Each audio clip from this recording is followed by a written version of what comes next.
오늘 우리에게 주시는 하나님의 말씀 사도행전 19장 8절에서 20절까지 있는 말씀입니다. 바울이 회당에 들어가 석 달 동안을 담대히 하나님 나라에 대하여 강론하며 권면하되 어떤 사람들은 마음이 굳어 순종치 않고 무리 앞에서 이 도를 비방하거늘 바울이 그들을 떠나 제자들을 따로 세우고 두란노 서원에서 날마다 강론하여 이같이 2해 동안을 하매 아시아에 사는 자는 유대인이나 헬라인이나 다 주의 말씀을 듣더라. 하나님이 바울의 손으로 희한한 능을 행하게 하시니 심지어 사람들이 바울의 몸에서 손수건이나 앞치마를 가져다가 병든 사람에게 얹으면 그 병이 떠나고 악기도 나아가더라. 이에 돌아다니며 마술하는 어떤 유대인들이 시험적으로 악기 들린 자들에게 대하여 주 예수의 이름을 불러 말하되 내가 바울이 전파하는 예수를 빙자하여 너희를 명하노라 하더라. 유대의 한 제사장 스게와의 7 아들도 이 일을 행하더니 악기가 대답하여 가로되 예수도 내가 알고 바울도 내가 알거니와 너희는 누구냐 하며 악기 들린 사람이 그 2 사람에게 뛰어올라 억제하여 이기니 저희가 상하여 벗은 몸으로 그 집에서 도망하는지라. 에베소에 거하는 유대인과 헬라인들이 다 이 일을 알고 두려워하며 주 예수의 이름을 높이고 믿는 사람들이 많이 와서 자복하여 행한 일을 고하며 또 마술을 행하던 많은 사람이 그 책을 모아 가지고 와서 모든 사람 앞에서 불사르니 그 책값을 계산한 즉 은 5만이나 되더라. 이와 같이 주의 말씀이 힘이 있어 흥왕하여 세력을 얻느니라. 아멘. 예, 우리들은 미국에서 살아가는 이민자들입니다. 그러니까 이민자라는 것이 태어난 모국이 있고 또 이렇게 이민 와서 살고 있는 나라가 있습니다. 최소 2 나라에서 살아본 경험이 있는 분들을 우리는 이민자라고 할 수 있습니다. 한국에서 살 때 그 특징이 있고 또 미국에서 살 때 특징이 있습니다.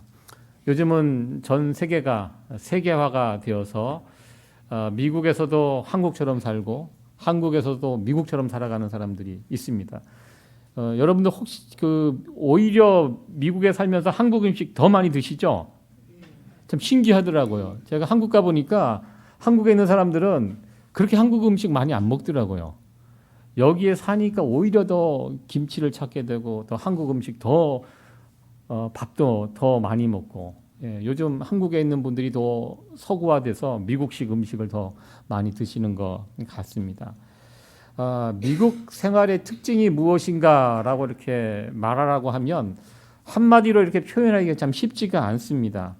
오래 살다 보니까 또 이 미국 생활에 이제 익숙해져 갖고 미국 생활의 특징이 무엇인가 이렇게 표현하기가 쉽지 않은데요. 가끔 한국에서 미국으로 이렇게 여행 오시는 분들 또 공부하러 오는 유학생들에게 물어보면 너 한국에서 살다가 지금 미국에 왔는데 미국 생활의 특징이 뭐라고 생각하냐 이렇게 물어보면 그중에 대표적으로 하는 이야기가 날씨 이야기를 많이 합니다. 공기가 너무 깨끗하다. 뉴욕이 차들이 얼마나 많이 있습니까? 그럼에도 불구하고 뉴욕 공기가 한국 서울보다 훨씬 깨끗하다는 이야기를 하고 또 하늘이 너무 맑다. 그런 이야기를 합니다. 우리는 늘 살기 때문에 잘 모르겠지만 한국에서 오신 분들 이야기 들어보면 한국과 미국을 비교해서 미국 생활 가운데 특징이 무엇이냐? 공기가 깨끗하고 하늘이 맑고 그래서 와이셔츠 같은 거 이렇게 입으면 다음 날 한국에서는 하루만 입어도 뒤에 목이 새카매지는데 괜찮다는 거예요. 그래서 여기서는 이틀 3일 입어도 별 문제 없이 그렇게 입을 수 있다. 그런 이야기를 하는 것을 들어본 적이 있습니다. 저도 이렇게 생각해 보면 오래되었지만 미국 처음 들어왔을 때 미국에 대한 그 어떤 여기가 미국이구나 이렇게 실감했던 것이 저는 후각으로 먼저 체험을 했습니다. 공항에 딱 내리니까요 냄새가 다르더라고요.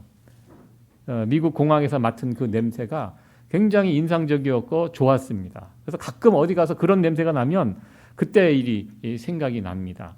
그리고 또 한 가지 제가 미국 살면서 여기가 미국이구나라는 걸 실감했던 것이 저는 제일 처음에 왔던 것이 미국 시골 버지니아 시골로 왔습니다. 이렇게 차를 타고 다니다 보면 집이 이렇게 뜨문뜨문 되어 있는데 담이 없는 게 참 신기했습니다. 한국은 다 담이 있고 아파트 이렇게 쭉쭉 올라가 있는데 미국의 집들은 담이 없습니다. 큰 집에 걱정이 됐습니다. 이렇게 담이 없으면 그냥 도둑들 들면 어떡하나 이런 걱정이 들 정도로 담이 없이 이렇게 펼쳐져 있고요. 그리고 파란 잔디가 참 신기했습니다. 오히려 미국은요, 흙바닥 찾기가 어렵습니다. 다 잔디로 이렇게 해놨고, 그래서 얼마나 보기가 좋아요. 푸른 잔디 위에 그림 같은 집들이 막 있는 모습들 보면서 여기가 미국이구나.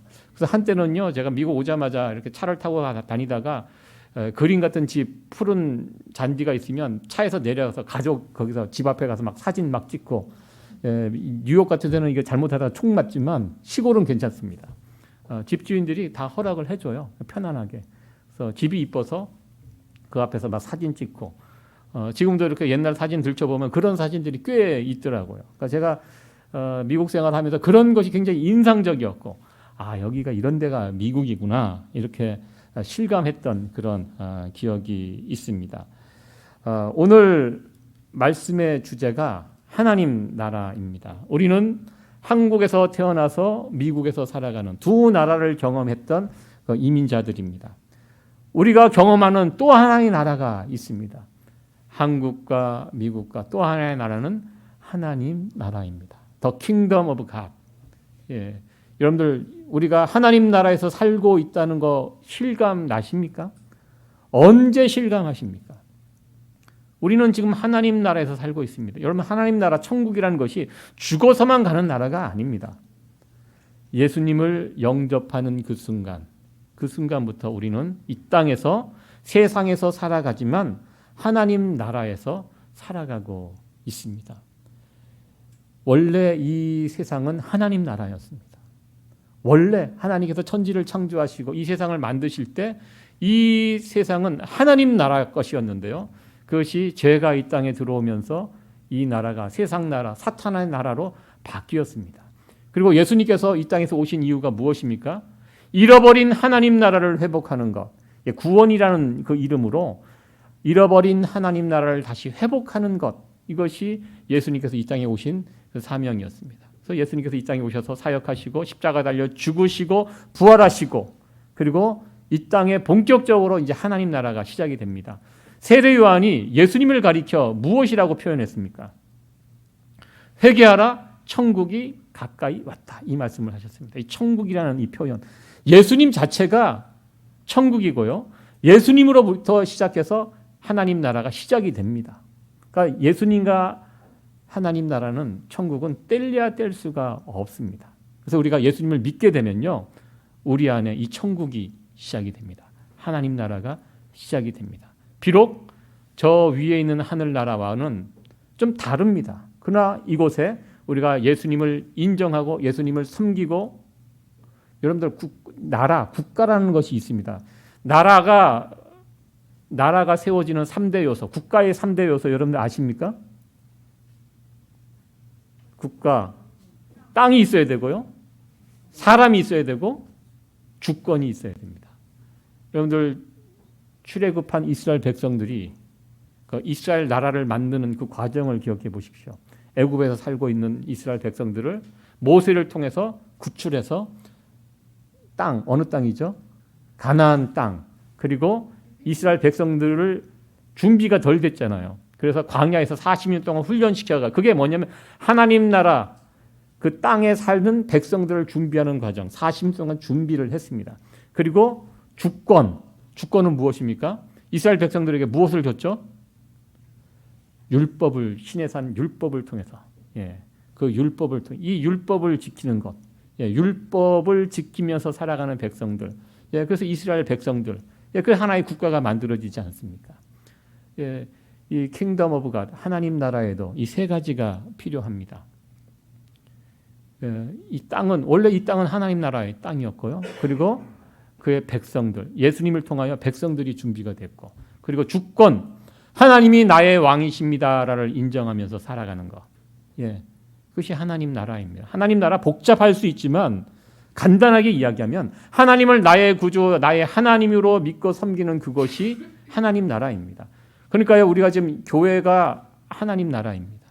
이곳에는 하나님의 주권이 임하는 곳입니다. 그렇죠. 하나님을 다 우리가 왕으로 믿고 섬기고 살고 있습니다. 그러니까 교회가 어떻게 보면 하나님 나라일 수 있고요. 또 여러분들의 가정은 어떻습니까? 여러분들의 가정의 주인이 누구시죠? 주인이 하나님임을 인정하는 그 가정이 하나님 나라가 될 수도 있습니다. 아닐 수도 있지만 내가 여전히 가장이 이 집안의 주인이라고 믿는 분들에게는 아직 그 가정이 하나님 나라가 임하지 않았지만, 그러나 내 가정의 주인이 하나님이심을 분명히 믿고 고백하는 분들은 그 가정이 하나님 나라일 수 있습니다. 교회와 가정, 더 나아가서 여러분들의 일터의 주인이 누구십니까?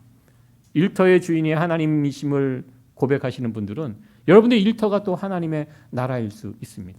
그러니까 우리의 사명이 무엇이냐면 이 땅에 하나님의 나라를 점점 확장시키는 것. 사도 바울이 무슨 일을 했습니까? 바로 이 일을 한 것입니다. 예수 그리스도의 복음을 선포하면요, 그 복음을 받아들이는 사람은 예수님을 나의 구주, 나의 하나님으로 믿고, 그러면 그곳에 하나님의 나라가 임하게 됩니다.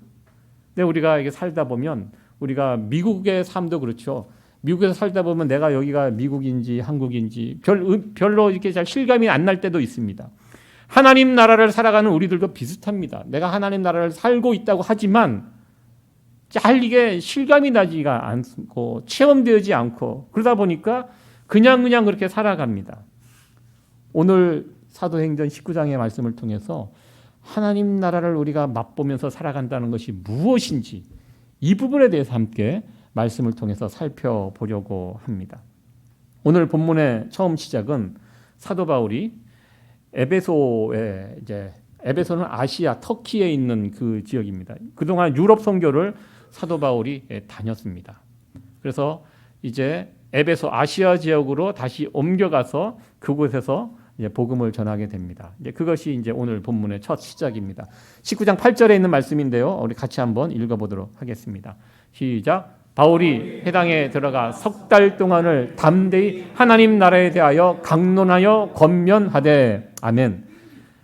사도행전의 전체 주제가 어떻게 보면 하나님 나라가 어떻게 시작이 되고 어떻게 그 나라가 확정되었는지, 지금 사도 바울이 돌아다니면서 하는 일이 바로 하나님 나라를 그 땅에 세워가는 일입니다. 예수 그리스도의 복음이 전파되면 그곳에 하나님 나라가, 그것을 받아들이는 사람들을 통해서 하나님 나라가 세워지게 됩니다.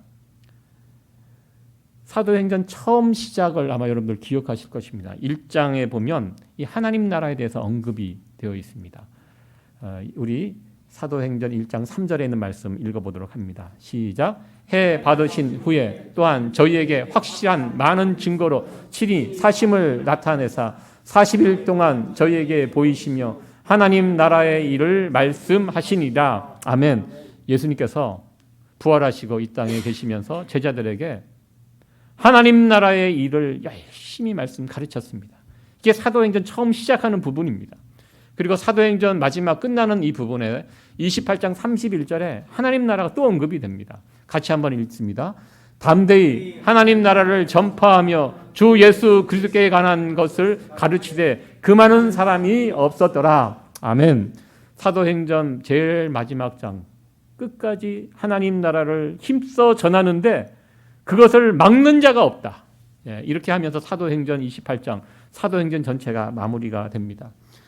하나님 나라, 처음 시작할 때부터 언급된 이 하나님 나라가 사도행전 끝나는 가운데 이 하나님 나라가 또 연결되어 있는 것을 보게 됩니다. 그러니까 사도행전에 어쩌면 가장 중요한 주제가 바로 이 하나님 나라입니다. 우리가 지난 시간에 성령님에 대해서 살펴봤죠. 하나님 나라를 세우는데 결정적으로 도와주시는 분이 또 성령님이십니다. 그러니까 사도행전을 끌고 가는 큰 두 주제, 성령님과 하나님 나라, 이 두 주제의 이야기가 사도행전의 이야기입니다. 오늘 본문의 말씀은 사도 바울이 에베소에서 사역할 때를 배경하고 있습니다. 그러니까 에베소에서 사도 바울이 사역할 때의 모습을 보면 여전히 에베소에도 그 하나님 나라가 세워지는 것을 반대하는 자들이 있었습니다. 사도 바울을 반대하는 자들이 있었습니다. 이 모습은 참 익숙한 모습입니다. 사도 바울은 어디를 가든지 사도 바울을 대적하는 사람들이 있었습니다. 여러분들 주변에 다 아마 대부분 여러분들을 환영하고 인정하고 좋아하는 분들이 주변에 계실 것입니다. 그러나 많은 사람들 가운데 한두 명만 나를 싫어하고 나를 미워하고 이런 사람들이 있으면 자, 그 한두 사람 때문에 상당히 피곤하고 부담이 됩니다. 그게 이제 그 5%의 반대자, 95%의 응원자 이렇게 나눌 수가 있는데 대부분 이렇습니다. 90%, 95% 나를 좋아하고 나를 응원하는 사람이 있는데요. 그러나 언제나 어디를 가든지 사도 바울처럼 나를 이유 없이 미워하고 싫어하는 5%, 10%의 반대자가 있습니다. 그런데 대부분의 사람들은요. 그 5%, 10% 때문에 일을 제대로 못한다는 것입니다. 여기에 문제가 있습니다. 나를 환영해주고 인정해주고 사랑해주는 95%, 90%이 바라보면서 힘을 얻고 위로받고 앞으로 나가면 되는데 대부분의 많은 사람들이 그 한두 명, 5%, 10%의 반대자들 때문에 거기에 마음을 빼앗기고 힘을 잃고 낙담하고 이러는 모습으로 살 때가 많다는 것입니다. 여러분들은 어떠하십니까? 근데 바울은요. 이런 면에서 참 맷집이 있었던 사람인 것 같습니다. 어디를 가나 반대하는 사람들이 있었습니다. 그러나 사도 바울은 우리가 알듯이 어디를 가나 반대하는 사람들이 있었지만 그 반대하는 사람들 때문에 자기 일을 못하지 않았습니다. 누가 뭐래도 나는 내 길을 가리라. 이렇게 걸어갔던 이런 귀한 사도 바울의 모습을 봅니다. 그러니까 사도 바울은요. 나를 반대하는 5%, 10% 여기에 초점을 두지 않고요. 나를 인정하고 사랑해주는 95%, 90% 응원자들을 바라보면서 이 일들을 감당했다는 것입니다. 참 이런 모습이 참 우리에게도 필요하지 않은가 이렇게 생각이 됩니다. 지금 프랑스 파리에서 파리 올림픽이 열리고 있습니다. 알고 계시죠? 요즘 올림픽에 대한 이런 관심도가 많이 떨어진 것 같은데요. 여러분들 미국이 지금 금메달 몇 개 딴지 아세요? 잘 모르시죠? 한국이 몇 개 딴지는 아세요? 예, 한국이 딴 건 여러분들 미국에 살지만 미국 사람으로서 사셔야죠. 예, 한국이 이번에 의외로 금메달을 많이 땄습니다. 처음에는 축구도 떨어지고 뭐 구기 종목이 다 떨어졌어요. 그래서 선수 규모 자체가 굉장히 줄어들었다고 150몇 명 정도 이렇게 갔다고 합니다. 그래서 별 기대도 하지 않고 많이 따야 한 5개 정도 딸 것이다. 이렇게 했는데 예상외로 지금 벌써 9개인가요? 오늘도 또 이렇게 방금 전에 그래서 생각 외로 많이 땄습니다. 전체적인 분위기는 그렇게 딸 분위기가 아니에요. 제가 보니까 여러분들 지금 대한민국이 얼마나 시끄럽고 비도 많이 오고 우울한 뉴스들이 얼마나 많고 힘 빠지는 일들이 얼마나 많이 있습니까? 그런데 이런 뭐 선수단 규모도 확 줄어들고 사람들 기대감도 별로 없는데 우리 선수들은 자기 길을 간 것 같아요. 누가 뭐래도 보니까 한국 선수들이 보니까 사격에서 양궁에서 펜싱에서 그러니까 총칼 활 이거 아주 이런 거 잘하는 것 같아요. 예전에 올림픽 종목 가운데 대포도 있었다고 그러더라고요. 아마 그것도 있었으면 우리가 따지 않았을까. 우리 그런 부분에 참 강한 것 같습니다. 그래서 앞으로도 몇 개 더 태권도도 남아 있고 이런 것에서 좀 더 따면 최대의 어떤 성과를 거두는 올림픽이 되지 않을까 이렇게 생각이 됩니다. 그러니까 우리 선수들이 참 대견하더라고요.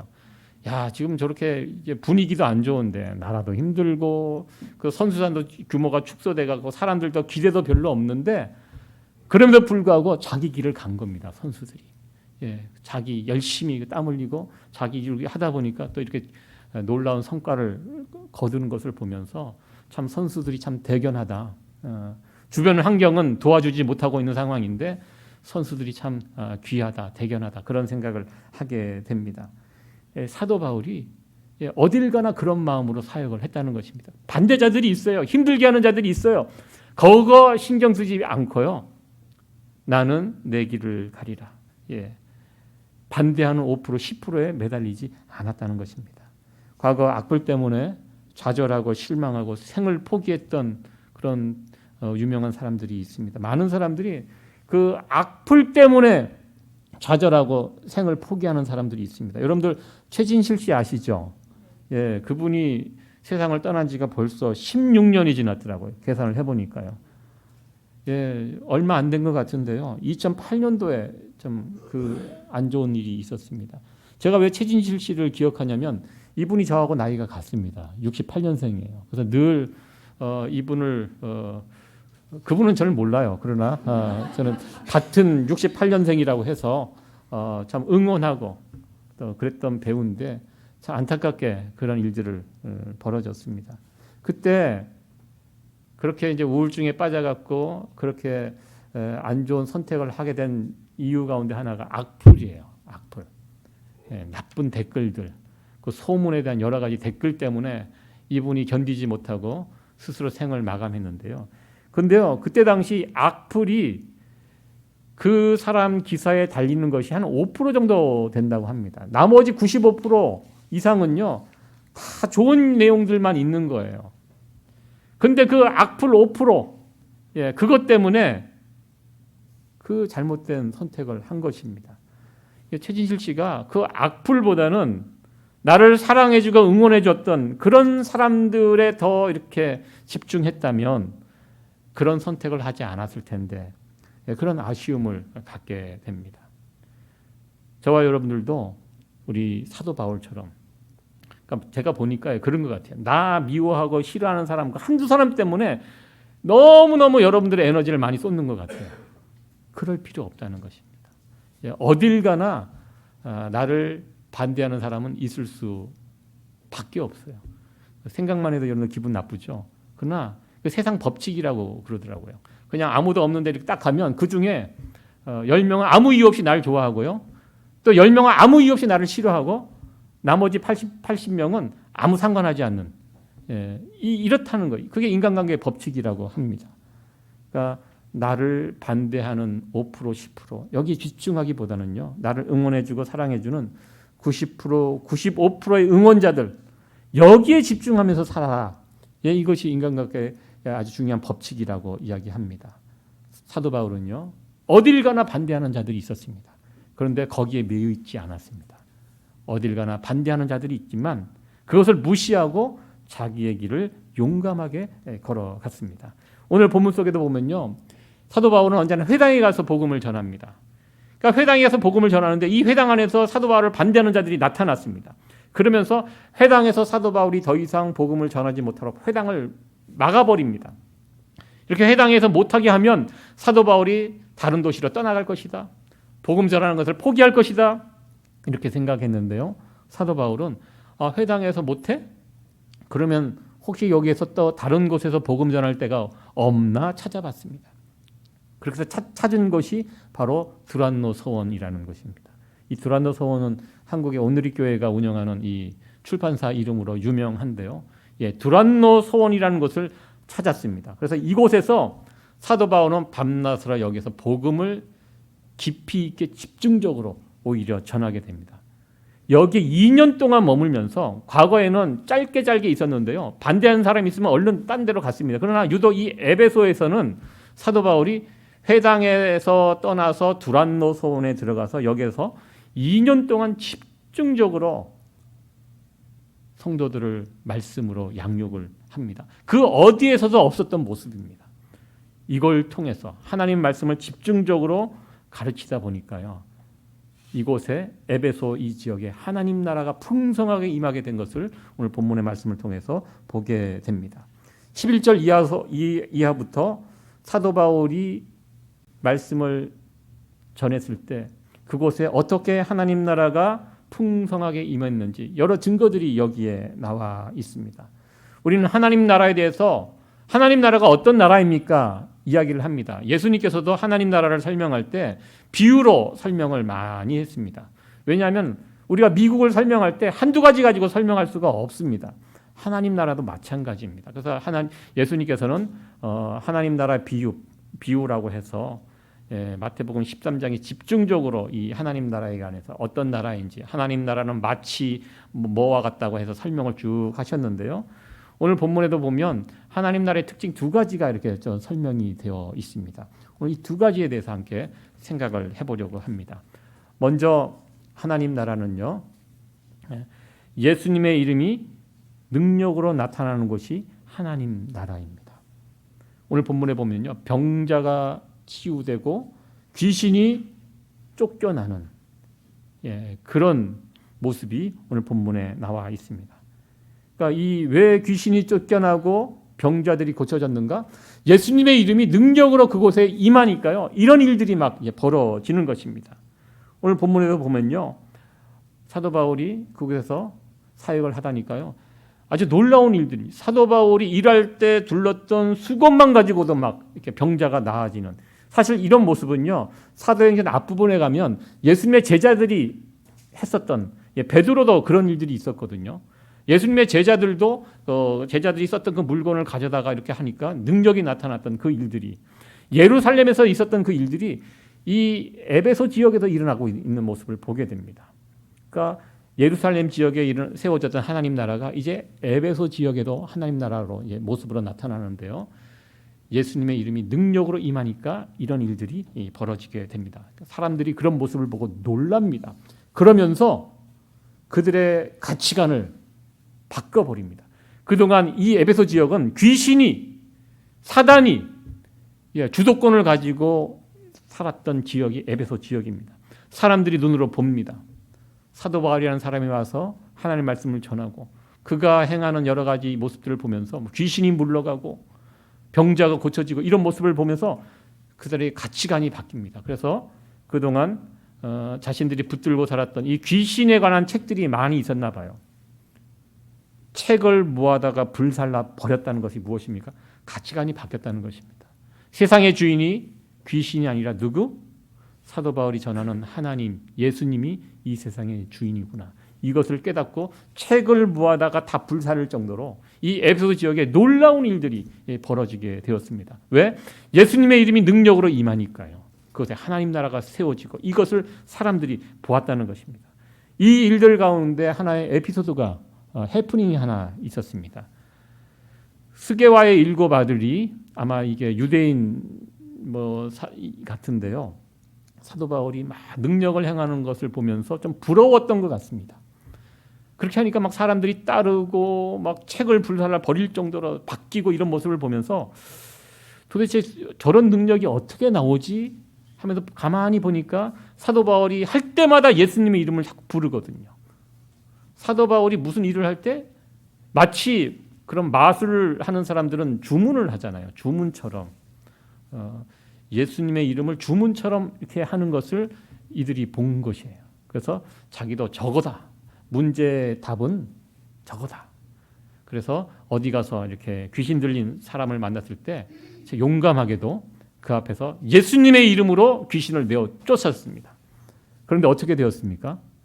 사도 바울이 예수님의 이름을 가지고 쫓았을 때는 귀신이 쫓겨났는데요, 스게와의 7 아들이 예수님의 이름을 부르고, 여러분들 우상의 이름을 부른 것이 아니에요. 예수님의 이름을 불렀는데 이 귀신이 어떻게 되었습니까?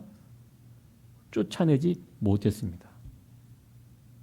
저는 이 이야기를 들으면 예전에 누가 해주신 이야기가 생각이 납니다. 같이 사역했던 어느 목사님이 자기가 경상도 구미에서 목회를 그렇게 부목사로 사역을 할 때, 그래서 자기 교회 안에 어느 귀신 들린 그 청년이 있었다고 하였습니다. 그래서 그 귀신 들린 청년을 위해서 그 교회 목사님들이 가서 이제 기도하러 이제 가는데, 그 교회에 이제 처음 부임해 갖고 거기를 따라가게 되었다고 합니다. 거기를 따라가서 그 귀신 들린 청년을 놓고 목사님들이 같이 막 기도를 하는데, 그 귀신 들린 청년이 갑자기 눈을 똑바로 뜨더니 내가 여기 오신 김 목사님도 알고 여기 이 목사님도 아는데 당신은 누구냐고, 새로운 목사님에게 그렇게 해갖고 깜짝 놀랐다고. 그래서 옆에서 기도회를 인도하시는 그 목사님이 내 이놈, 네가 함부로 그렇게 언급할 목사님이 아니라고 그 분위기를 이렇게 수습하고 넘겼다고 하는데, 자칫 잘못하다 이게 망신당할 뻔했던 것입니다. 지금 스게와의 7 아들은 망신을 당한 것입니다. 예수의 이름으로 이렇게 하면 고쳐지는 것을 봤기 때문에 자기도 이렇게 하면 될 줄 알고 이렇게 했는데, 귀신이 쫓아나가지는 않고 내가 예수도 알고 바울도 아는데 넌 누구냐 이렇게 나오니까 여기서 이제 큰 망신을 당하게 되었습니다. 그러니까 여기에 여러분들 예수님의 이름과 기적의 관계를 알아야 합니다. 아무나 예수님 이름 부른다고 이런 기적이 나타나는 것이 아니라는 것입니다. 여러분들 예수님의 이름은 위대한 이름입니다. 이 영적인 전투가 벌어졌을 때 가장 큰 능력의 이름이 예수님의 이름입니다. 문제는요, 그 이름이 모든 사람에게 다 주어진 것이 아닙니다. 이것이 부적이 주문이 아니기 때문에 예수님의 이름이 위대한 것은 알지만 위대하다고 해서 그걸 내가 아무나 그것을 가져다가 사용할 수 있는 이름이 아니라는 것입니다. 예수님의 이름을 사용할 수 있는 사람이 구별이 되어 있어요. 어떤 사람? 누구에게 이 이름이 주어졌습니까? 세상 모든 사람에게 이 이름이 주어진 거 아닙니다. 이 이름을 누가 사용할 수 있습니까? 하나님을 사랑하는 사람, 그리고 예수님께 헌신한 사람, 예수님의 말씀에 순종하며 살아가는 사람들이 예수님의 이름을 쓸 수 있어요. 아무나 쓸 수 있는 거 아닙니다. 하나님도 제대로 모르는 사람이 이 이름 가져다가 쓸 수 있습니까? 불가능합니다. 못 씁니다. 오늘 본문처럼 그렇게 썼다가는 망신당합니다. 하나님을 사랑하고 예수님을 위해서 예수님을 위해서 헌신했다는 것이 예수님을 위해서 무언가 내가 내 삶을 바치면서 살아가는 사람입니다. 예수님을 위해서 헌신하고 예수님의 말씀을 소중한 말씀을 붙들고 순종하는 사람들, 그런 사람들에게 예수님의 이름이 허락이 되어 있습니다. 스교야의 일곱 아들은 이런 모습이 없었습니다. 단지 내 욕심, 내 이름을 좀 내보고 이걸 통해서 뭔가 이익을 취하기 위해서 예수님의 이름을 주문처럼 가져다가 쓰니까 이것이 능력이 나타나나요? 아무런 능력 나타나지 않고 오히려 귀신의 밥이 되어서 부끄러움을 당하는 이런 모습을 보게 됩니다. 오늘 본문의 이야기는 우리에게 말씀합니다. 예수 이름 속에는 능력이 있습니다. 예수 이름, 그 능력의 이름을 사용하기 위해서 우리가 어떻게 합니까? 하나님 사랑하는 사람으로, 또 예수님 헌신하는 사람으로, 예수님 말씀에 순종하는 사람으로 살아갈 때 예수의 이름은 우리의 능력으로 임하고요, 예수의 이름이 능력으로 임하는 그것이 하나님 나라가 세워지게 됩니다. 두 번째로 우리가 살펴볼 것은요, 에베소 땅에 하나님 나라가 이제 임하게 되었습니다. 이 결정적인 역할을 하는 것이 무엇인가 생각을 해보려고 합니다. 물론 사도 바울이 에베소에 와서 열심히 사역을 했습니다. 그것을 예수님을 열심히 증거했기 때문에 하나님 나라가 세워진 것처럼 보입니다. 그러나 성경은 사도 바울의 능력으로 그 땅에 하나님의 나라가 임하게 되었다라고 말씀하지 않습니다. 20절에 있는 말씀인데요, 우리 같이 한번 읽어보도록 합니다. 시작. 이와 같이 주의 말씀이 힘이 있어 흥왕하여 세력을 얻으리나. 아멘. 사도 바울이 힘이 있어 흥왕하여 세력을 얻으리라 이렇게 말씀하지 않습니다. 주의 말씀, 하나님의 말씀 그 자체에 힘이 있어서, 그러니까 사도 바울이 했던 일이 무엇이냐면 하나님 말씀을 전하고 선포하는 이 일들, 하나님 말씀이 선포되는 그곳에 그 말씀에 힘이 있어서 그거를 통해서 하나님 나라가 세워졌다 이렇게 표현하고 있습니다. 하나님 나라와 하나님의 말씀은 함께 갑니다. 이거 꼭 기억하시기 바랍니다. 따로 가지 않습니다. 하나님 말씀 없는 하나님 나라는 없습니다. 하나님 나라는 하나님 말씀과 함께 갑니다. 우리 안에 어떻게 하나님 나라가 임합니까? 여러분들 하나님 나라에 관한 어떤 이야기가 많습니다. 우리가 찬양도 막 손들고 하나님 나라 임하소서 하나님께 찬양합니다. 그런다고 하나님 나라가 이곳에 임하는 것이 아닙니다. 하나님 나라가 어떻게 임합니까? 하나님의 말씀을 통해서 임합니다. 사도 바울은 이 사실을 알았기 때문에 어디를 가든지 하나님 말씀을 힘써 증거했습니다. 오늘도 보면 에베소에 특별히 2년 동안 남아 두란노 소원에서 힘껏 하나님 말씀을 강론합니다. 하나님 말씀 강론하니까요, 어떻게 됩니까? 그곳에 하나님의 나라가 임하게 되었습니다. 풍성하게 임하게 되었습니다. 여러분들 우리 교회 가운데, 여러분들 섬기는 가정 가운데 어떻게 하나님 나라가 임할 수 있습니까? 함께 모여서 열심히 뜨겁게 기도한다고 이곳에 하나님 나라가 임하는 거 아닙니다. 물론 부분적으로 임할 수 있지만요, 우리 교회가 하나님 말씀 뜨겁게 사랑하면, 말씀을 뜨겁게 사랑하면 이곳에 하나님 나라가 풍성하게 임합니다. 여러분들 가정에 돌아가셔서 여러분들 가정에 막 집에 방마다 거실에 막 하나님 말씀을 이렇게 붙여 놓으셨죠. 저는 차에도 이렇게 막 늘 붙여 놓고 그거 필요합니다. 지나가다 그거 보고 방에서도 보고 우리 달력에도 다 이게 하나님의 말씀이 있잖아요. 이번 달에 말씀해갖고 그런 말씀들을 계속 읽으세요. 보세요. 우리가 현장에서 특별히 가정에서 여러분들 시간을 많이 보내는 그곳에서 늘 하나님 말씀 이렇게 붙여놓고 이거 부적이 아니에요. 이걸 붙여놓는다고 날 지켜놓고 뭐 차에다 붙여놓는다고 이거 지켜놓고 그러지 않습니다. 여러분들 지난주에 제 차가 완전히 이게 사고가 나갖고 이제 완전 폐차 처리했거든요. 목사차도 사고가 납니다, 여러분들. 그걸로 위로 받으시고요. 그런다고 지켜지는 것이 아니에요. 이 부적이 아닙니다. 하나님 말씀은 집안에 이렇게 붙여놓고 늘 보고 읽고 마음에 다시 새기고 순간순간.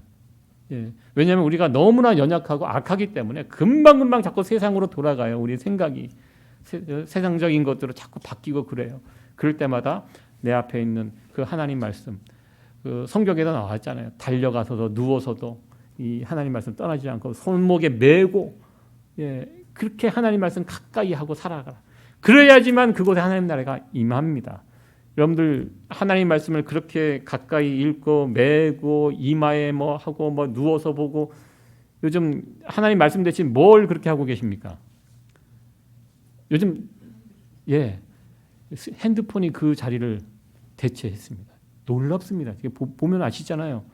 우리가 부끄럽지만 저도 그래요. 아침에 일어나면 옆에서 이렇게 또 보고 누워서도 보면 팔이 아프잖아요. 그러니까 요즘 그런 것도 나와요. 이게 침대에 이렇게 딱 이렇게 거치해 갖고 이렇게 가만히 누워 갖고 이렇게 볼 수 있는. 여러분들도 집에 다 하나씩 있죠? 없으세요? 하나 사드릴까요? 정말 편한데 누워서도 이렇게 편하게 볼 수 있는. 뭐 화장실 갈 때도 들고 가고. 잠시라도 이게 말씀의 자리를 스마트폰이 대체했습니다. 참 제가 그걸 보면서 이제 소스라치게 놀라기도 하는데요. 야, 우리가 이렇게 살아가고 있구나. 지금 성경은 그 자리에 말씀을 대체하라고 그렇게 이야기합니다. 왜? 하나님의 말씀이 있는 곳에 하나님 나라가 임하기 때문에. 하나님 말씀 없이 하나님 나라가 임할 수가 없습니다. 사도 바울은 이것을 알았기 때문에 어디를 가서 하나님 나라를 이 땅에 어떻게 올 수 있는가? 하나님 말씀을 열심히 가르치고 강론하고 이것을 전했습니다. 그렇게 됐을 때 에베소 이 지역에 하나님 나라가 풍성하게 임했던 것을 우리는 보게 됩니다. 마지막 결론적으로요. 그렇다면 지금 우리 가운데 하나님 나라가 풍성하게 임하게 하기 위해서 우리가 해야 할 일은 무엇인가? 또 이 부분에 대해서 제 마지막으로 또 생각을 해보려고 합니다. 제가 이미 말씀을 드렸습니다. 이 땅에 이곳에 우리의 자리에 하나님 나라가 풍성하기 위해서는 이 키는 하나님 말씀에 있다. 내가 하나님 말씀 계속 붙들고 그 말씀 읽고 믿고 순종하며 살아가면 하나님 나라가 풍성하게 임하고 하나님 말씀 내가 이렇게 좀 멀리하면 하나님 나라와 별로 상관없는 사람으로 살 수밖에 없는데요. 오늘 본문 속에 보면 하나님 나라를 거절한 사람들 이야기가 여기 나와 있습니다. 9절에 보면 어떤 사람들은 마음이 굳어 순종치 않고 무리 앞에서 이 도를 비방하고는 이렇게 이야기합니다. 마음이 굳은 사람들이 있어요. 마음이 딱딱하게 굳은 사람들. 마음이 딱딱하게 굳으면 하나님 말씀 들을 수 없습니다. 그러니까 여러분들 늘 우리가 우리 심령을 점검해야 돼요. 예수님께서 하나님 나라 비유를 할 때 씨 뿌리는 자의 비유 들어서 설명을 하셨습니다. 천국의 씨가 뿌려집니다. 어떻게 보면 오늘도 말씀의 씨가 뿌려지는데요. 중요한 것은 내 마음이 단단하게 굳어 있으면 이게 이제 뿌려지지가 않는 거예요. 그러니까 중요한 건 여러분들 심령을 옥토와 같은 마음으로 가꾸셔야 돼요. 이건 어떻게 보면 악순환인 것 같아요. 하나님 말씀을 듣지 않고 계속 닫고 있으면 계속 단단해지고요. 내가 하나님 말씀을 계속 내 모습을 노출시키면 계속 이제 옥토와 같이 부드러워지고, 이게 어떻게 보면 악순환, 선순환 이 구조인 것 같습니다. 내가 지금 굳어 있는 마음인가 늘 점검하십시오. 설교가 잘 들려오는가, 예배 드리는 것이 즐거운가? 예, 마음이 굳어 있으면 이게 싫어집니다. 굳어 있으면요, 은혜의 단비가 쏟아 부어져도 그 심령에 들어가지 않기 때문에 아무런 소용이 없게 됩니다. 예수님의 비유처럼 씨가 뿌려지지만 딱딱하게 있으면 새가 와서 그냥 물고 사라지게 됩니다. 오늘 본문에 나오는 이 하나님 나라에 참여하지 못하는 사람들, 마음이 굳은 사람들, 스게와의 7 아들처럼 예수 믿는 거 그냥 흉내만 내고 살아가는 사람들, 이런 부류의 사람들은 하나님 나라에 속하지 않는 사람들인 것을 우리는 보게 됩니다. 우리 모두는 하나님 나라에 속한 하나님 나라의 백성들임을 믿습니다. 아멘. 우리 안에 이 하나님 나라가 풍성하게 임하기 위해서 우리가 어떻게 해야 합니까? 예수님의 이름이, 능력의 이름이 우리 가운데 임할 수 있도록 해야 합니다. 아무나에게 허락된 이름이 아닙니다. 예수님의 이름이 임할 때 그곳에 하나님 나라가 임합니다. 누구에게 이 능력의 이름이 임합니까? 하나님 사랑하고 예수님을 위해서 헌신한 사람들, 이런 사람들에게 예수님의 이름이 능력으로 임하게 됩니다. 예수님의 이름이 능력으로 임할 때 그곳에 하나님 나라가 세워지게 됩니다. 그리고 우리의 마음이 옥토가 되어서 하나님 말씀 더 잘 듣고 더 잘 순종하고 살아갈 때 우리 안에 있는 하나님의 말씀으로 인하여 우리 가운데 하나님 나라가 풍성하게 임하게 됩니다.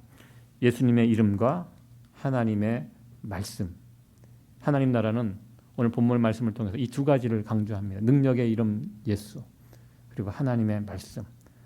이것을 붙들고 살아갈 때 그것에 하나님 나라를 맛보게 되고 여러분들은 그 나라를 내 나라와 같이 체험하며 살아갈 수 있게 됩니다. 날마다 우리의 자리에서, 우리의 교회에서, 여러분들 가정에서 이 하나님 나라를 체험하며 맛보며 살아가는 성도 여러분들 되어지기를 간절히 축원합니다.